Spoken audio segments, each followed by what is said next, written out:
Boa noite. Boa noite. Ministra Carmen Lúcia, presidente do Supremo, reage contra a afirmação do presidente do Senado, Renan Calheiros. Renan chamou de juizeco o juiz federal Wanisley Oliveira, que mandou prender o chefe da Polícia do Senado. Carmen Lúcia exigiu respeito entre os poderes e disse que quando um juiz é agredido, destratado, ela e todos os juízes também o são.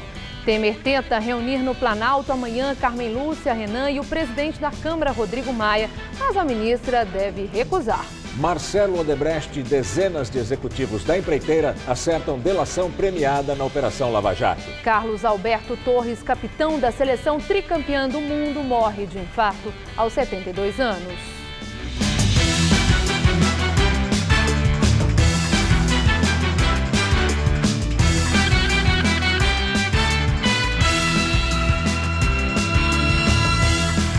Uma tentativa de assalto a caixas eletrônicos terminou com um policial ferido no tiroteio.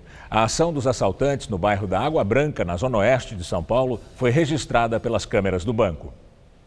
Amanhã foi de manutenção na agência bancária que foi alvo de criminosos durante a madrugada, na esquina da Avenida Francisco Matarazzo com a Rua Barão de Tefé, na zona oeste. Vidros quebrados e equipamentos fora de serviço. Neste vídeo é possível ver parte do crime. Um carro em alta velocidade trafega na Francisco Matarazzo, de onde tiros são disparados na direção dos PMs. No estacionamento que fica próximo ao local, marcas de tiros de grosso calibre. A suspeita é de que os criminosos estariam armados com fuzis.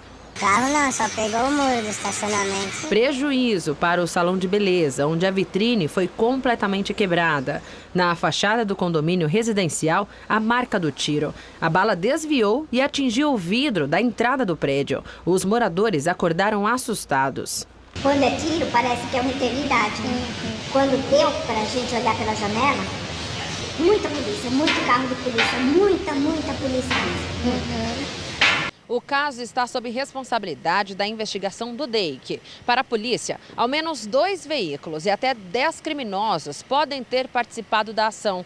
Um policial militar ficou ferido e precisou ser encaminhado ao Hospital das Clínicas. Nenhum bandido foi preso. As câmeras de monitoramento de dentro da agência e também da região devem ajudar a polícia a identificar os veículos e os criminosos.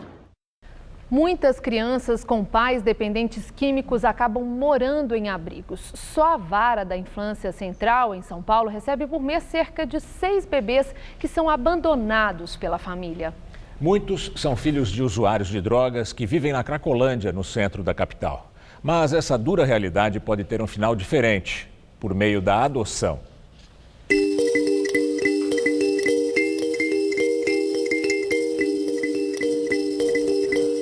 Nesta casa de acolhimento na Zona Leste vivem atualmente 21 bebês. 80% deles foram abandonados pelas mães usuárias de drogas. Não é uma família, mas a gente procura dar todo esse cuidado para ele, para que ele possa, com toda essa situação, ele se fortalecer. A gente faz como se fossem nossos filhos. Então, o amor, né, o carinho. Só a Vara Central da Infância e Juventude em São Paulo chega a receber em média 6 bebês abandonados por mês. A adoção, ela existe de uma forma excepcional, só naqueles casos em que a família de origem não conseguiu se estruturar para receber essa criança, e nem mesmo a família extensa. É possível, isso é interessante que a gente esclareça, que a mulher gestante, que de alguma forma não possa criar o seu filho, não queira ter aquele filho, ela abra mão desse poder familiar, ela renuncie ao poder familiar. E isso não faz com que ela cometa qualquer crime ou seja de alguma forma julgada. Uma outra modalidade de acolhimento para crianças e adolescentes que precisaram ser separados de suas famílias por violência, negligência ou abandono é a família acolhedora. Márcia e Alberto são voluntários pela primeira vez. A gente tem filhos grandes já que saíram, então a gente montou um quarto de neném. Então, a gente sabia que ia ser uma criança pequena, que o programa é para crianças até 2 anos, né? É um trabalho extremamente intenso, mas que a gente tem uma recompensa muito grande de ver o desenvolvimento da nossa bebezinha aqui com a gente durante esse período. Para as famílias entrarem no no Famílias Acolhedoras, no serviço do Instituto Fazendo História, não ter o interesse em adotar, não estar no Cadastro Nacional de Adoção ou no processo de preparação, né? Senão a gente estaria burlando a fila da adoção. As famílias que vêm para o acolhimento familiar, que querem participar e ser uma família acolhedora, elas vêm com um outro intuito, que é o intuito de acolher temporariamente. Quando a Justiça esgota todas as possibilidades de encontrar as mães ou os familiares dos bebês que foram abandonados nas maternidades públicas, elas são encaminhadas para a adoção. Aí, uma nova porta se abre e nesse caminho cheio de obstáculos, renasce também a esperança. Lilo tem 8 meses. Foi abandonado pela mãe biológica, usuária de crack, na maternidade. Mais rapidamente, ele conquistou o coração de Anne, que iniciou o processo para a adoção. A fotógrafa, que sempre desejou ser mãe, em junho realizou o seu maior sonho. Embora ele não tenha nascido do meu ventre, né? Mas não sei a vida sem ele. É como se ele já estivesse sempre comigo. Eu sou um bebezinho. Quero comer, quero mamar, quero preguiça. Não tenho tempo pra esperar a hora. Tem que ser aqui, tem que ser agora. No Paraná, a escola onde o adolescente foi morto a facadas por colega é esvaziada. O crime aconteceu ontem à tarde. O colégio, que fica em Curitiba, começou a ser esvaziado horas depois que o corpo de Lucas Mota, de 16 anos, foi encontrado. Segundo a Secretaria da Segurança Pública do Paraná, Lucas foi morto com facadas na clavícula e na barriga, após um desentendimento com outro estudante de 17 anos que foi apreendido e confessou o crime. Eles estavam usando drogas juntos. O caso aconteceu na Escola Estadual Santa Felicidade. Cerca de 800 instituições de ensino do estado foram invadidas pelo movimento Ocupa Paraná desde o início do mês. Eles são contra a reforma do ensino médio proposta pelo governo federal. Lucas Mota e o autor do crime, que não teve a identidade revelada, estudavam no colégio e faziam parte da invasão. Segundo a polícia, outros adolescentes que prestaram depoimento disseram que eles já tinham usado drogas no local outras vezes. Marcelo Odebrecht e mais de 50 executivos do grupo fecharam acordo de delação premiada. A informação é do jornal O Globo. Essa será a maior série de acordos de delação já firmados no Brasil. A negociação com o Ministério Público durou 8 meses. Marcelo Odebrecht está preso no Paraná há 1 ano e 4 meses e já foi condenado na Lava Jato a mais de 19 anos de prisão. A delação do ex-presidente do grupo pode abalar o mundo político. Na fase preliminar das negociações, Marcelo Odebrecht e outros executivos teriam citado pelo menos 130 deputados, senadores e ministros e 20 governadores e ex-governadores de quase todos os partidos. Devem fazer parte da delação o presidente Michel Temer, do PMDB, os ex-presidentes Lula e Dilma, do PT, os ministros de Relações Exteriores José Serra, do PSDB, Eliseu Padilha, da Casa Civil e Gedel Vieira Lima, da Secretaria de Governo, do PMDB. Executivos do grupo também teriam delatado pagamentos de propina ao deputado cassado Eduardo Cunha e aos ex-ministros do governo Lula e Dilma, Antônio Palocci e Guido Mantega. A delação ainda precisa ser assinada pelos empreiteiros e depois homologada pela Justiça. A empreiteira deve pagar uma multa milionária, por enquanto estimada em 7 bilhões de reais. Investigadores da Lava Jato identificaram várias semelhanças nos procedimentos usados por Eduardo Cunha e o ex-ministro do Turismo e ex-deputado federal Henrique Alves, do PMDB, para abertura de contas no exterior. A informação foi divulgada pelo jornal Folha de São Paulo. Segundo o jornal, as letras nos formulários das contas são praticamente idênticas e, em pelo menos um dos casos, o endereço de instalação das empresas controladoras é exatamente o mesmo. Há relatos de que o mesmo gerente fez as operações. Ao jornal, a defesa de Alves negou as acusações. Presidente do STF e do Conselho Nacional de Justiça, a ministra Carmen Lúcia, rebate o presidente do Senado, Renan Calheiros, e exige respeito ao judiciário. Ontem, Renan Calheiros chamou de juizeco o juiz federal Valisney de Souza Oliveira, que autorizou a prisão de 4 policiais legislativos na semana passada, durante a Operação Metis. Segundo Renan, a ação da Polícia Federal no Senado deveria ter sido autorizada pelo Supremo Tribunal Federal. A submissão ao modelo democrático não implica em comportamentos passivos diante de excessos cometidos por outros poderes. Um juizeco de primeira instância não pode a qualquer momento atentar contra um poder. Hoje, durante a abertura da sessão do CNJ, Carmen Lúcia rebateu a fala de Renan. Ela não citou o nome do presidente do Senado. Todas as vezes que um juiz é agredido, eu e cada um de nós, juízes, é agredido. O que não é admissível é que, fora dos autos, qualquer juiz seja diminuído ou desmoralizado, porque, como eu disse, onde um juiz for destratado, eu também sou. A ministra também exigiu respeito com os juízes. Segundo ela, os magistrados podem cometer atos questionáveis, mas afirmou que todos os órgãos do judiciário buscam cumprir sua função da melhor maneira. Eu espero que isso seja de compreensão geral, de respeito integral, o mesmo respeito que nós, Poder Judiciário, dedicamos a todos os órgãos da República. Afinal, somos sim independentes, mas nós estamos buscando a harmonia em benefício do cidadão brasileiro. Espero que isso não seja esquecido por ninguém, porque nós, juízes, não temos nos esquecido disso. A Operação Metis investiga policiais legislativos. A suspeita é que eles faziam varreduras em escritórios e residências ligadas aos parlamentares investigados na Lava Jato, para identificar escutas instaladas com autorização judicial.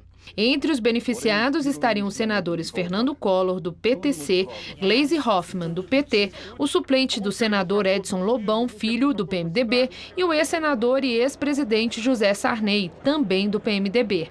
Apenas Pedro Ricardo Araújo Carvalho, chefe da Polícia do Senado, continua preso. Ele é próximo a Renan Calheiros. O desembargador Ítalo Fioravante Mendes, do Tribunal Regional Federal da Primeira Região, com sede em Brasília, negou o recurso para soltar o diretor da Polícia do Senado, Pedro Ricardo Araújo Carvalho. O pedido tinha sido feito por advogados do Senado. E para tentar resolver essa crise nos 3 poderes, o presidente Michel Temer chegou a marcar para amanhã, no Palácio do Planalto, uma reunião com Renan Calheiros e com os presidentes da Câmara, Rodrigo Maia, e do STF, Carmen Lúcia. O encontro teria sido um pedido de Renan e aconteceria em meio à troca de farpas públicas depois da operação da Polícia Federal, que prendeu os policiais do Senado. No entanto, segundo o jornal O Globo, a ministra Carmen Lúcia anunciou que não vai. Direto de Brasília, Josias de Souza fala sobre as declarações da presidente do STF. Há uma novidade em Brasília. Habituado a enfiar o dedo em todos os favos de mel que o poder costuma proporcionar, Renan Calheiros agora está tendo que fugir das abelhas. Hoje, Renan levou uma ferroada que ele não esperava. Um dia depois de chamar de juizeco o magistrado que autorizou a Polícia Federal a prender agentes da Polícia do Senado, Renan foi, por assim dizer, enquadrado pela ministra Carmen Lúcia. A presidente do Supremo Tribunal Federal disse que respeita os outros poderes, mas quer não, exige igual respeito para o judiciário. Os poderes são independentes, recordou Carmen Lúcia citando a Constituição, mas também precisam ser harmônicos. Renan Calheiros não está habituado a contestações. Os colegas reagem às suas exorbitâncias com o silêncio, associando todo o Senado aos métodos do seu dirigente. O Palácio do Planalto reage a Renan adulando-o, tudo em nome da governabilidade. Não podendo elevar sua autoridade, Michel Temer providencia um rebaixamento do teto. Os correligionários de Renan Calheiros estranharam o linguajar utilizado por ele ao reagir à operação que pilhou as ações de contra-inteligência que a Polícia do Senado executou para proteger senadores encrencados. Um desses amigos de Renan disse em privado que ele teve um surto de Eduardo Cunha. Investigado em 8 inquéritos na Lava Jato, Renan Calheiros comanda o Senado como se fizesse um favor aos brasileiros. A exemplo de Eduardo Cunha, Renan parece amar a si mesmo sobre todas as coisas. e quem ama o feio leva muito susto. Boa noite. O grupo de jovens que invadiu a escola estadual Professor Silvio Xavier Antunes, no Piqueri, zona norte da capital, foi retirado pela Polícia Militar no final da tarde. Eles protestavam contra a reforma do ensino médio. A escola já havia sido invadida por 28 dias entre novembro e dezembro do ano passado, quando houve um movimento estudantil contra a reorganização educacional proposta pelo governador Geraldo Alckmin. Nossa equipe não pôde entrar na escola estadual Professor Silvio Xavier Antunes, no Piqueri, na zona norte da cidade. Os estudantes também não quiseram conversar conosco. Funcionários que não quiseram aparecer contaram que chegaram para trabalhar e ficaram do lado de fora. O prédio foi invadido por volta das 10h30 da noite de ontem. Os jovens protestam contra a medida provisória do ensino médio e contra a PEC 241, que cria um teto para os gastos públicos. A diretora passou o dia aqui no local, mas não quis gravar entrevista. Ela diz que 90% dos alunos que estão lá dentro não estudam aqui. Olha, nesse momento o comandante aqui da Polícia Militar chegou aqui ao local e vai entrar na escola junto com a diretora. A expectativa é que haja uma desocupação do local, mas a gente está aqui na expectativa para saber de que maneira vai ser feita essa ação. Os alunos se negaram a abrir o portão e os PMs tiveram que quebrar o cadeado. 3 viaturas, incluindo uma base móvel, entraram na escola. Olha, neste momento os estudantes estão saindo aqui dentro das viaturas da polícia. Eles estão sendo conduzidos para um distrito policial aqui do bairro.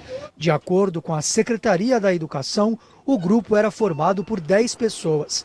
Após a desocupação, funcionários da escola disseram que nenhum prejuízo ou ato de vandalismo foi verificado.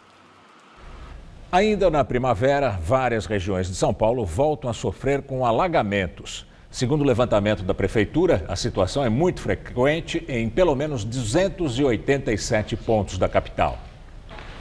A viela, na Vila Madalena, conhecida pelos muros decorados com grafite, está ficando famosa também pelas enchentes. O dono da marcenaria, que fica no Beco do Batman, diz que todo ano é a mesma coisa, mas que no verão passado, nem a comporta instalada na entrada da oficina segurou a água da chuva. A gente já esperava que vinha uma chuva forte, né? Mas não com essa necessidade tão grande, né? E aí começou chovendo e daí a pouco a água veio e foi subindo e aí desceu os carros, desceu 14 carros. O presidente da Sociedade Amigos da Vila Madalena acredita que só a construção de piscinões resolveria o problema.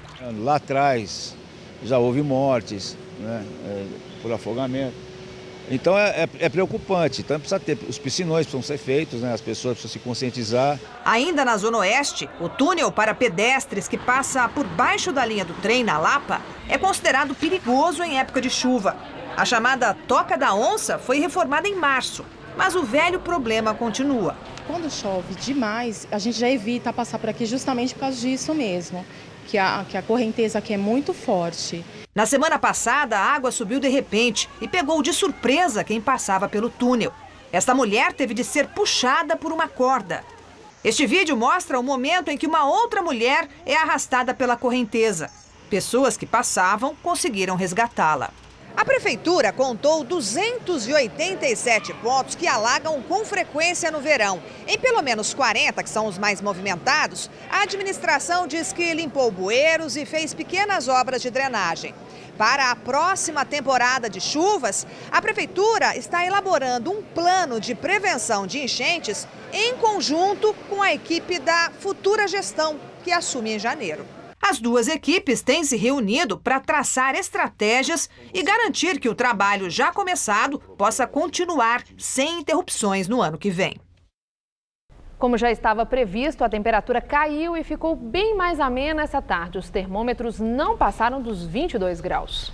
A chuva veio, mas veio fraquinha e atingiu toda a região da Grande São Paulo e aumentou os níveis de umidade do ar. Amanhã, o tempo deve mudar mais uma vez. Vamos à previsão com Mariana Armentano.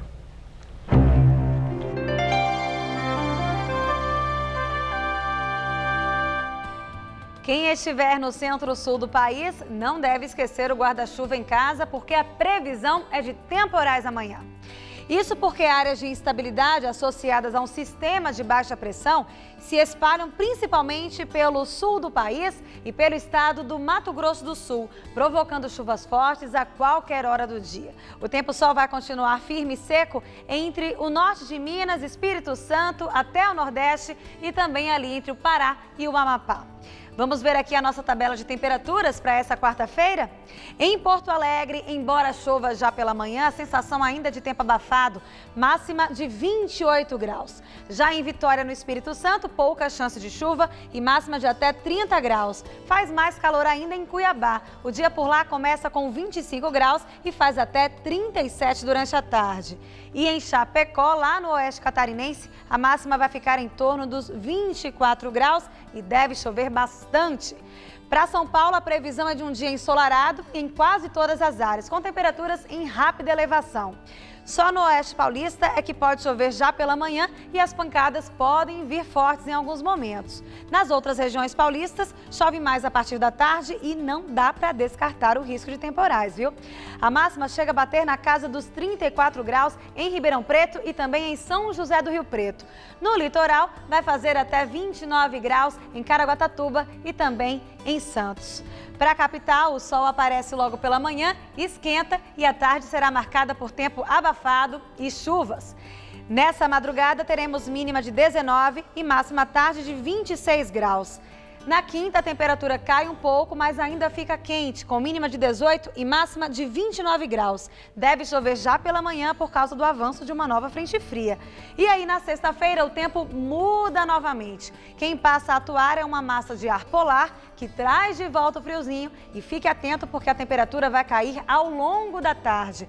Por volta das 9, 10 horas da noite, os termômetros podem chegar a marcar 19 graus.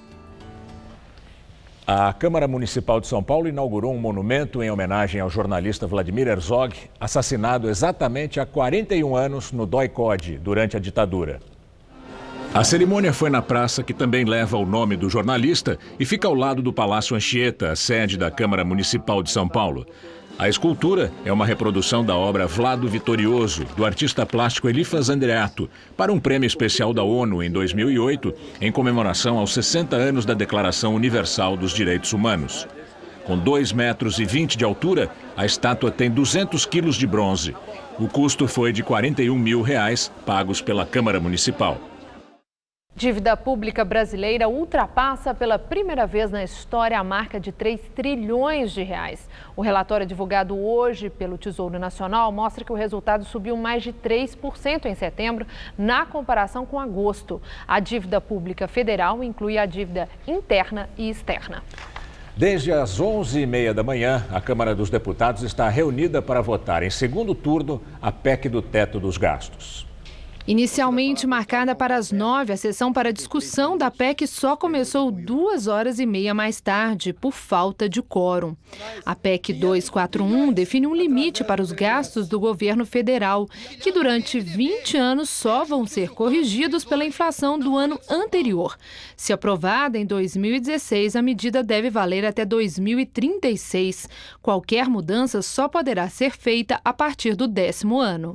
A oposição voltou a insistir que as áreas de educação e saúde serão prejudicadas. Segundo o IPEA, 793 bilhões deverão ser cortados da saúde em 20 anos. E não tem ninguém aqui nessa casa que me diga que não vai piorar a situação da educação pública nas universidades, nas escolas técnicas e no ensino médio. A base aliada do governo rebateu. Mas o fato é que não haverá recursos para a saúde, para a educação, para a assistência, para a manutenção do Estado brasileiro, se não conseguir se manter o equilíbrio fiscal do país.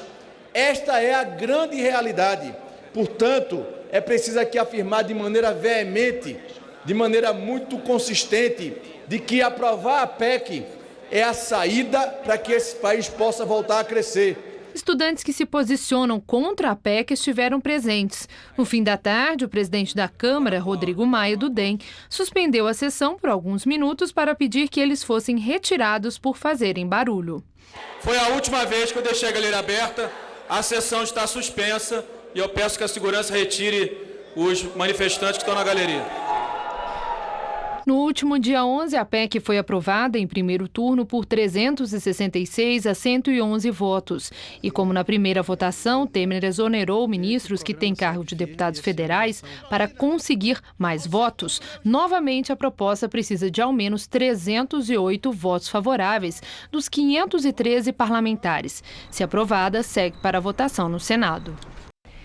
E as discussões na Câmara continuam. Deputados pró e contra o projeto continuam discursando na sessão. Foram apresentados 10 destaques ao texto da PEC e os líderes dos partidos orientam as bancadas na votação desse item. A Assembleia Legislativa de Minas Gerais recebeu um ofício do Superior Tribunal de Justiça pedindo aos deputados mineiros autorização para abrir um processo contra o governador Fernando Pimentel, do PT. Pimentel é investigado pela Polícia Federal na Operação Acrônimo, que apura um esquema de lavagem de dinheiro em campanhas eleitorais. A defesa de Pimentel afirma que a denúncia não tem conteúdo e não se baseia em provas concretas. Nós voltamos a falar da troca de farpas entre Renan Calheiros, o governo Temer e a presidente do STF, Carmen Lúcia. A crise entre os poderes foi tema de pronunciamentos no Senado. A senadora Ana Amélia, do PP, lamentou a crise causada pela prisão de policiais legislativos. O Poder Executivo, o Ministério da Justiça, para defender a ação da Polícia Federal, poderia ter tido uma atitude diferente. Claro que poderia, deveria ter tido, porque não caberia a ele fazer julgamento, avaliação de juízo de valor sobre a atividade da Polícia Legislativa do Senado Federal. O senador Álvaro Dias, do PV, disse que o momento não é de discussão entre os poderes. Este é o momento para o exercício constitucional da interdependência dos poderes e o respeito aos agentes públicos que integram essas instituições essenciais para o Estado de Direito democrático. O senador Jorge Viana, do PT, saiu em defesa do presidente da Casa, Renan Calheiros. Pode ou não pode ocorrer o que ocorreu aqui? Nem na época da ditadura houve.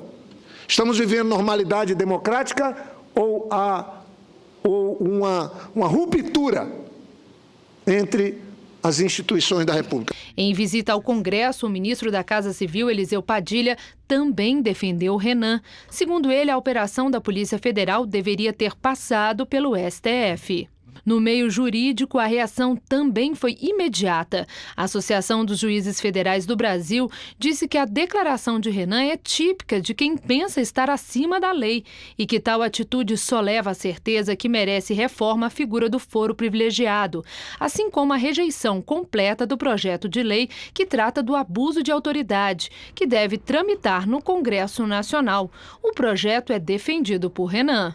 A Associação Nacional dos Procuradores da República também manifestou repúdio às declarações do presidente do Senado.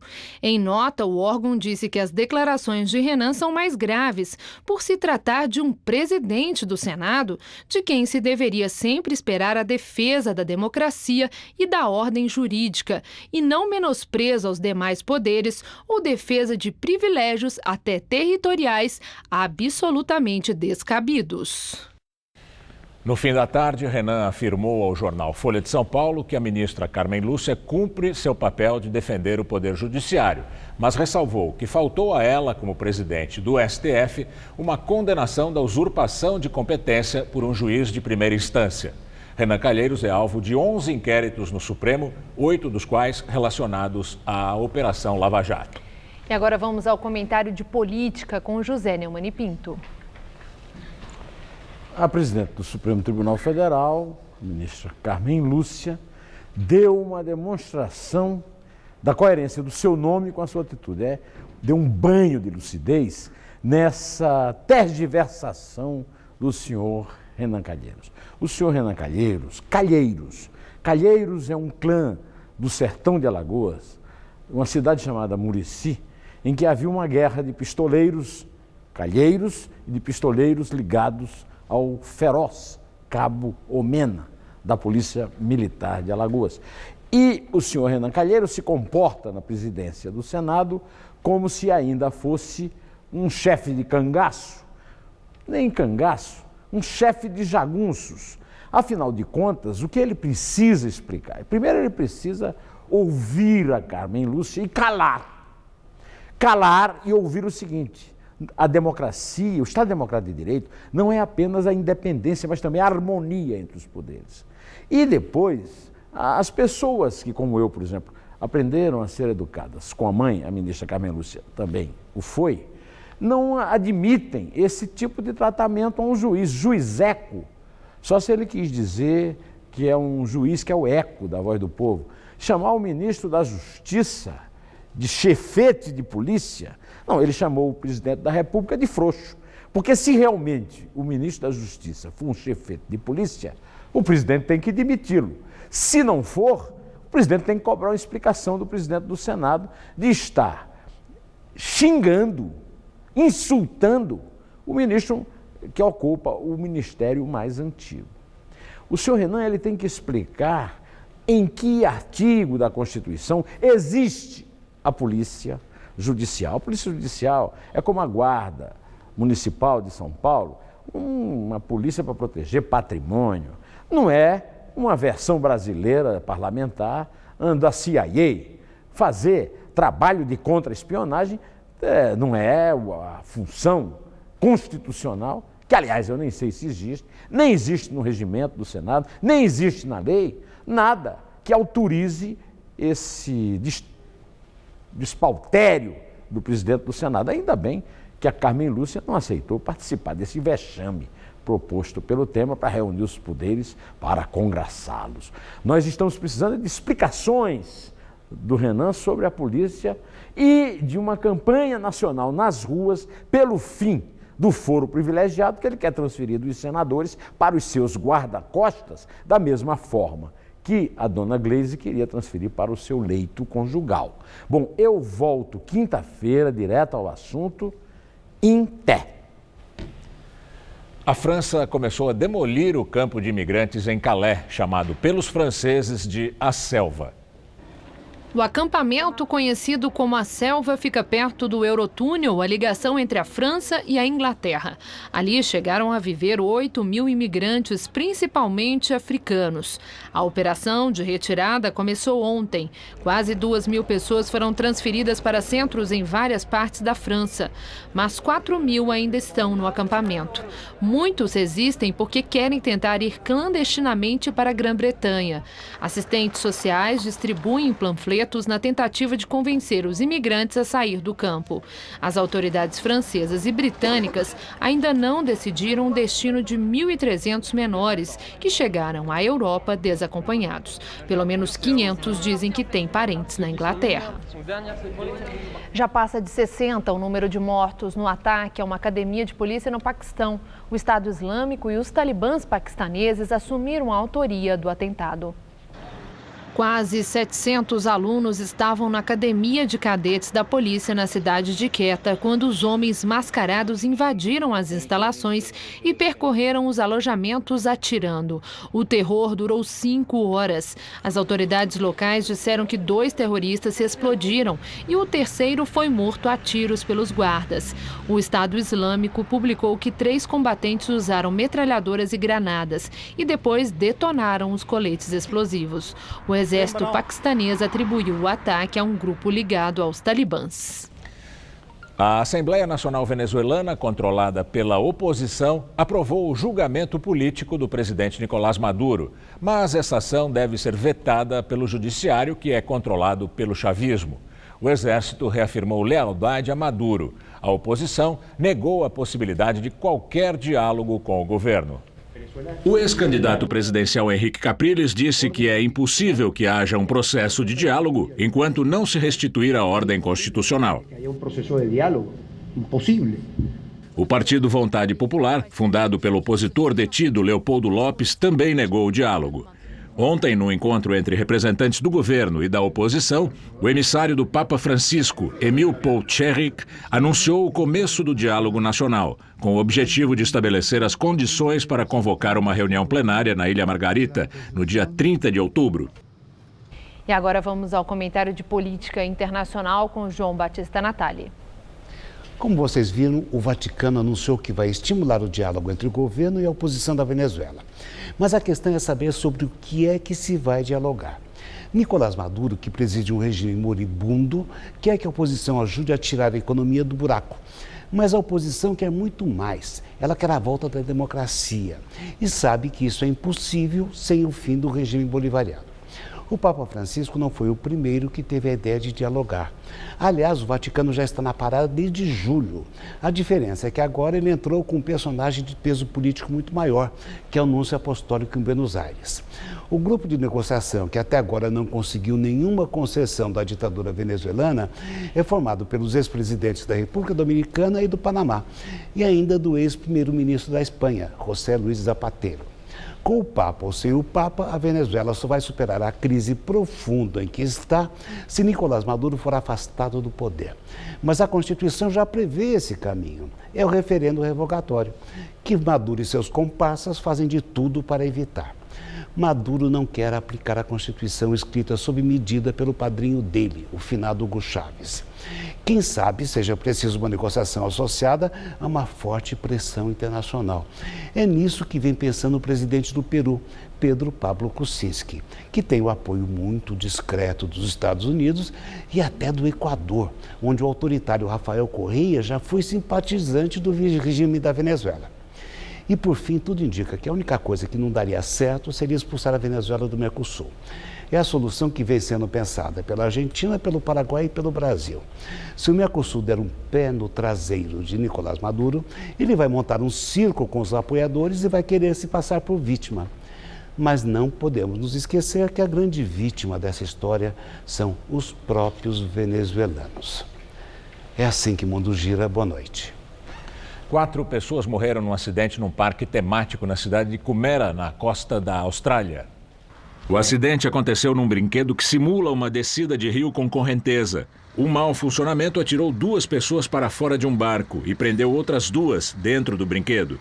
As vítimas eram 2 homens e 2 mulheres com mais de 30 anos. O parque foi fechado e as autoridades investigam as causas do acidente.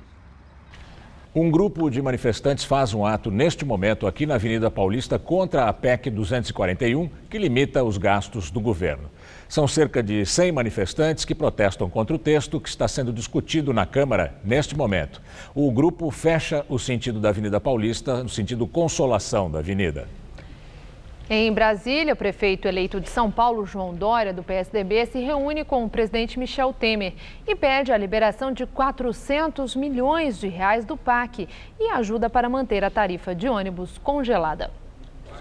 Após a reunião, Dória disse que seu pedido foi bem recebido por Temer. Antecipamos o pleito aqui ao presidente Temer para que, a partir de janeiro, a liberação desses recursos que já são consignados para São Paulo possam ser liberados pelas respectivas áreas.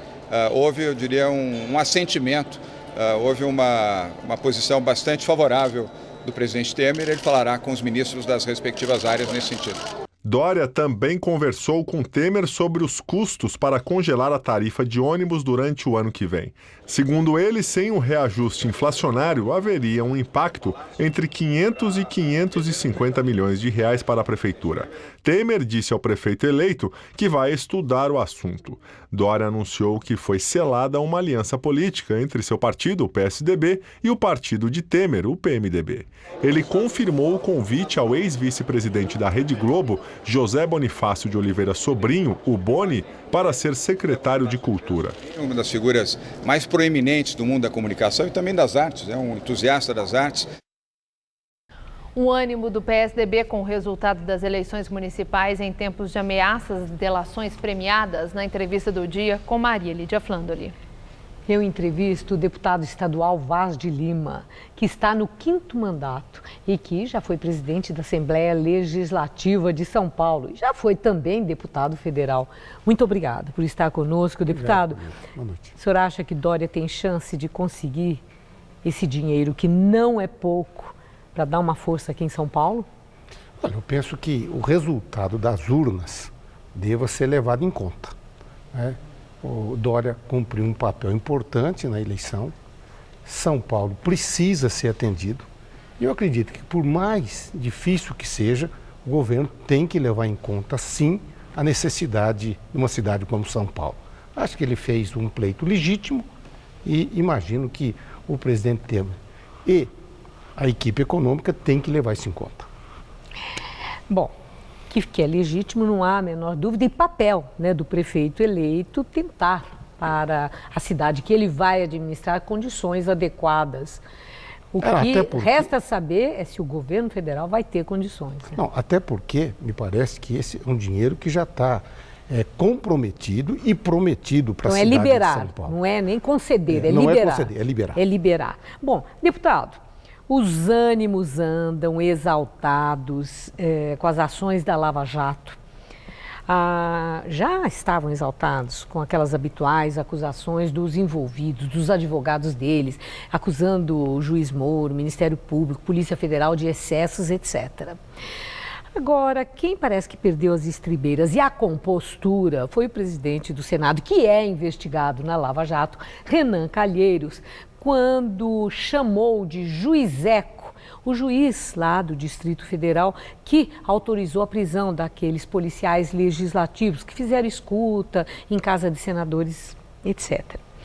Isso teve uma repercussão muito grande entre os magistrados e até a presidente do Supremo Tribunal Federal, a ministra Carmen Lúcia, se sentiu tocada. Disse que o que ofende um juiz ofende a ela também e pediu respeito entre os poderes. A ministra Carmen Lúcia acerta entrando nessa questão? Eu acredito que acerta no ponto de defender o legislativo, o presidente Renan Calheiros, e acerta a ministra. Excede o presidente do Senado ao usar termos dessa natureza. Do meu ponto de vista, ele tem razão quando afirma que para fazer um tipo de ação como aquela, o Supremo deveria ser ouvido. Porque todos têm foro, né? Privilegiado. Não, é porque é um poder da República. É um poder da República. E por Mas isso, foi na Casa de Senadores, sim, né? E por isso deveria ter, sim, a anuência de um ministro do Supremo, pelo menos. Não é? E a ministra tem razão quando dá desculpe o termo, um pito no presidente, dizendo, você não pode chamar o magistrado de juizeco. Tá? Aí não há respeito entre os poderes da República. Agora, deputado, Renan Calheiros, claro, tudo que nós fazemos, né, revela alguma coisa. Renan Calheiros está revelando alguma coisa com esse destempero dele, digamos, né? Uhum. Ele passa a ideia que está com medo? Olha, eu acho que as delações que estão por vir devem amedrontar aqueles que, porventura, tenham preocupações, né? E, evidentemente, o presidente do Senado tem sido citado sistematicamente nestas delações e em outras situações. Então, cabe agora ao Supremo fazer a avaliação de como conduzir essas investigações, já que ele, me parece, já está indiciado em vários inquéritos. Existe um grande suspense em relação às novas delações, as das empreiteiras e a de Eduardo Cunha. Então, aí a possível delação de Eduardo Cunha também traz aí uma apreensão muito grande no universo político e em todos os partidos, no seu, inclusive o PSDB, até porque nomes importantes do PSDB, como o Aloysio Nunes, o Serra, eles já foram citados por pessoas que aderiram à delação premiada. O que eu quero saber é o quanto esse suspense abala a segurança no PSDB. Eu acho que nós temos que avaliar... E o Aécio Neves também, né? Claro. Citadíssimo. O que eu acho que nós temos que distinguir é o tipo de citação.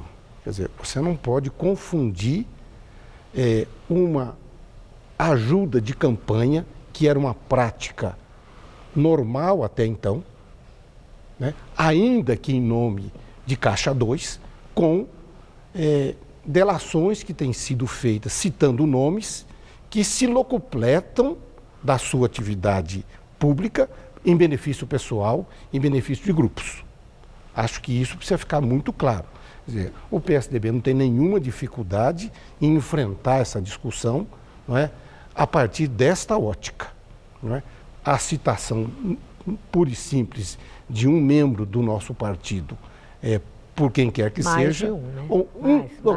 ou mais de um, do nosso grupo político, né, do PSDB, não nos atemoriza, até porque vamos sempre preconizar a seguinte fala: todos que são acusados têm de ter direito de defesa.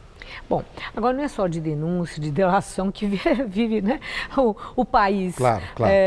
Vamos falar das eleições municipais. O PSDB saiu muito bem nessas eleições municipais, aumentou expressivamente o número de prefeitos eleitos, de vereadores em todo o país. Em São Paulo, então, no estado de São Paulo, fora a capital, que foi uma vitória em primeiro turno, surpreendente e muito expressiva, mas em outras cidades também, grandes cidades, o PSDB teve sucesso. Agora, e em São Paulo principalmente. Mas a minha pergunta é, por que esse sucesso que o PSDB tem em São Paulo não se repete em outros estados do Brasil? Olha, eu acho que São Paulo vem dando um grande exemplo de como o PSDB governa. Vamos lembrar que São Paulo está sendo governado pelo PSDB, o estado de São Paulo, desde 1995, quando o Mário Covas assumiu pela primeira vez o governo de São Paulo. E teve uma experiência extremamente exitosa com o Serra na Prefeitura de São Paulo.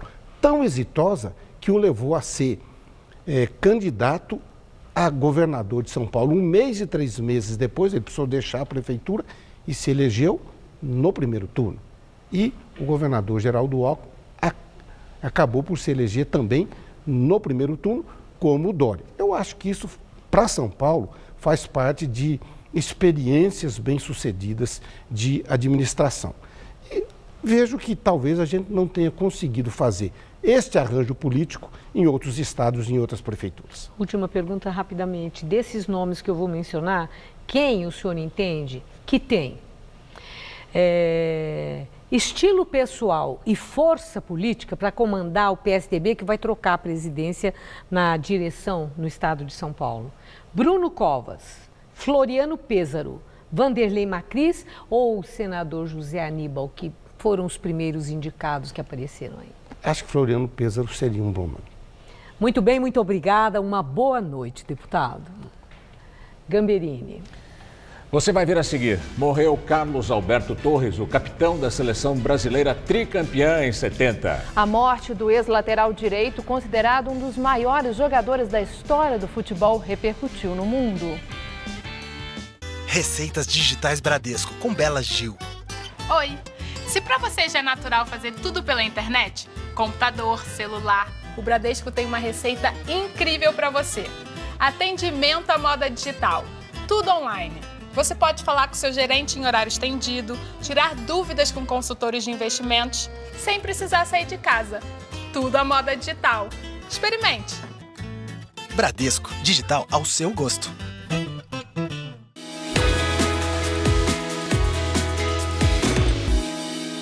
Amiga! Oi! Minha prefeita ganhou. É mesmo? Viu como foi bom votar? E ela prometeu tanta coisa boa para a cidade. Sério? Ela disse que vai fazer hospitais, vai aumentar as vagas nas escolas, vai construir as creches para a criançada. Já tô até sonhando em ter um lugar para deixar meu filho. O voto foi só o começo. Eu vou pegar no pé dela e dos vereadores. O nosso trabalho só começou. Faça a sua voz ser ouvida. Acompanhe. Participe. Quem tem paixão por comunicação sabe muito bem qual faculdade escolher. Aquela que prioriza a formação ética e humanística, sem deixar de lado vivência e experiência. Porque não basta estar preparado para o mercado. É preciso estar pronto para a vida. Se você quer se formar e transformar o mundo, faça Casper Libero. Vestibular 2017. Inscrições abertas. Faculdade Casper Libero. Paixão por comunicação. Ô tia, já vai se preparando para dançar, porque no Mulheres dessa Quarta tem musical com o Xande de Pilares. Ai, que delícia! Eu vou sambar muito! Confira ainda. Uma receita de embrulhadinho de limão. Transformação com Silvio Rezende. E se você está pensando em dar uma recalchutada no tchauzinho, tem um bate-papo sobre cirurgia plástica nos braços, viu? Ah, não dá pra perder, né, Carla? Mulheres, nesta quarta, 14h.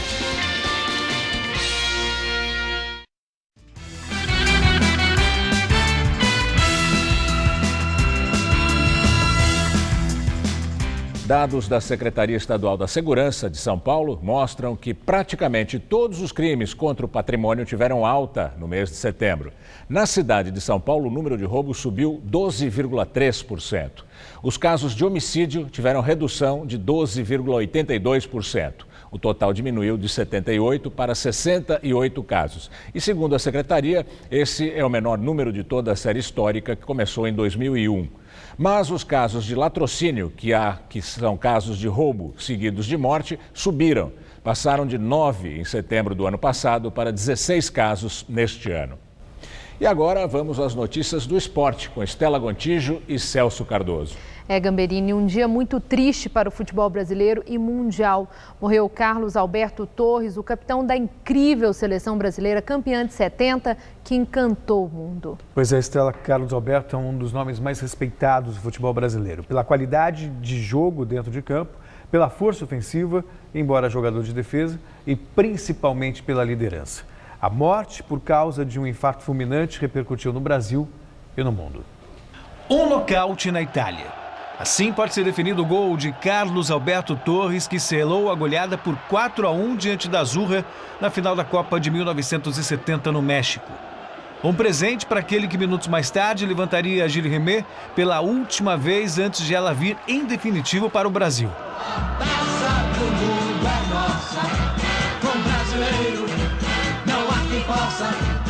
O gesto com a taça, roubada dos cofres da CBF e nunca mais encontrada, é só mais um capítulo da rica história de Carlos Alberto Torres no futebol. O Capita, como ficou conhecido, começou a carreira no Fluminense, mas foi no Santos que obteve as maiores conquistas. Ao lado de Pelé e companhia, chegou a fazer 40 gols com a camisa do Peixe, uma marca considerada altíssima para um lateral direito.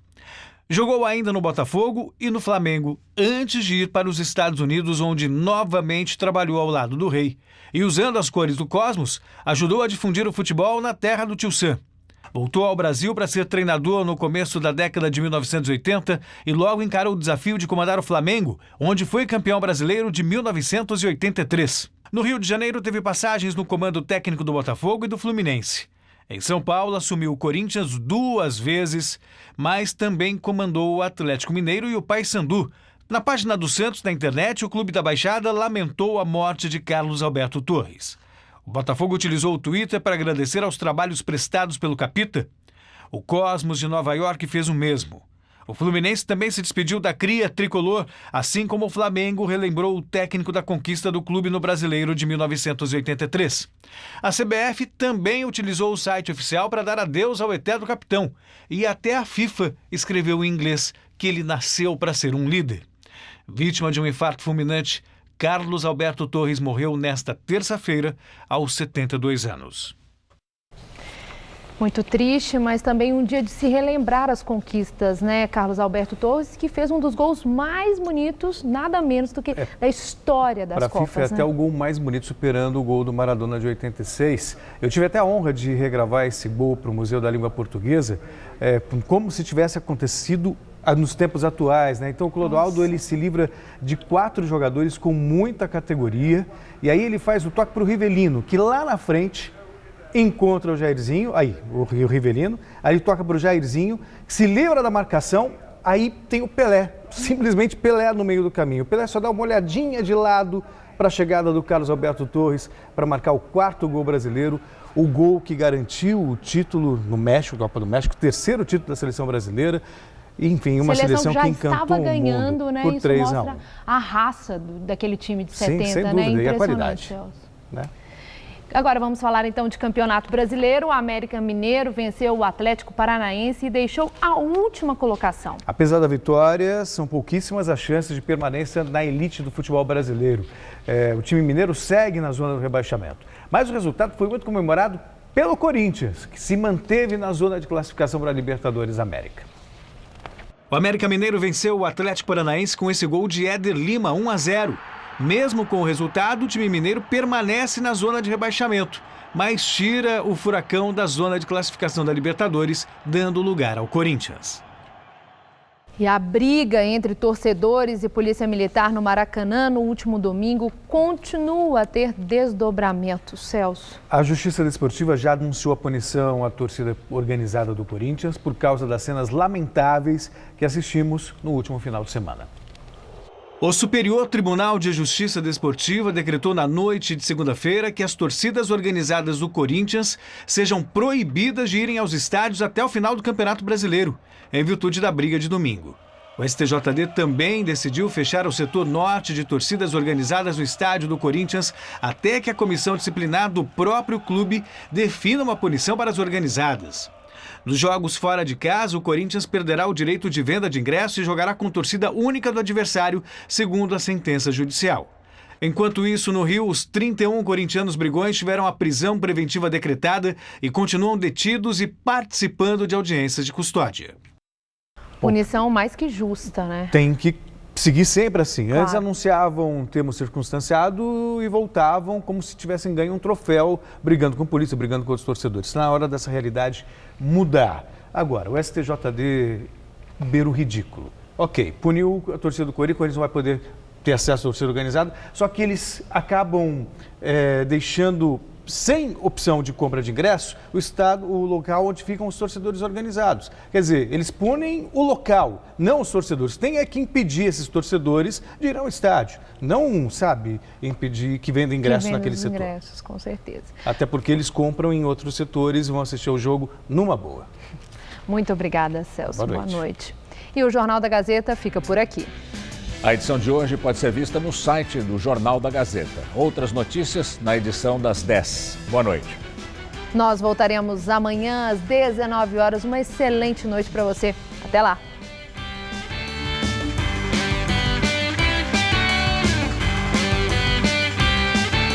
Confira o melhor da gastronomia italiana no Todo Seu. Logo mais, 10h30 da noite.